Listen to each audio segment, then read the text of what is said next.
So when you first have a diagnosis of prostate cancer, it's really, really scary. And the main thing is that you don't know how much time you've got left together before things start to take a turn for the worse. It's a real roller coaster of a disease, and you'll have all sorts of weird symptoms. I had hot and cold flushes, a bit like the lady going through the menopause, aches and pains. Sometimes I feel really good, sometimes I feel really down. The research in the last 10 years has shown that we've started to combat the different types of cancer.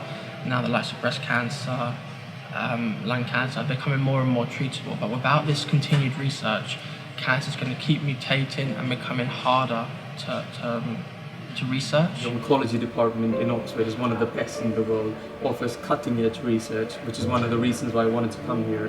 And every work you do here kind of actually makes a difference in the world compared to anything else. There's so much different companies concentrated on working with Oxford to kind of give better treatment plans, working on better biomarkers specifically for cancer. The very first treatment I had was a research one. It was a drug called abiraterone, which was a hormone treatment, which that one really suited me well. And I felt really quite well on that.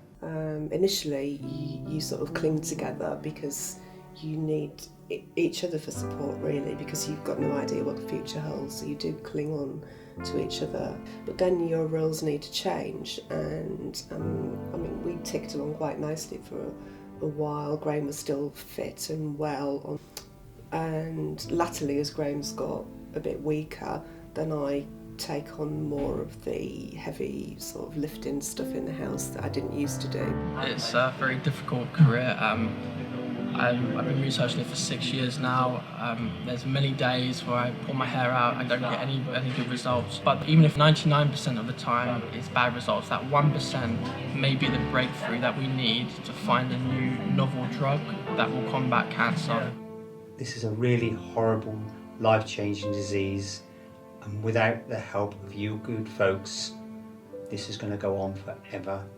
People think it's an old man's disease. It's not an old man's disease. So why would a small charity fund our research? In short, without their funding, many more people would die.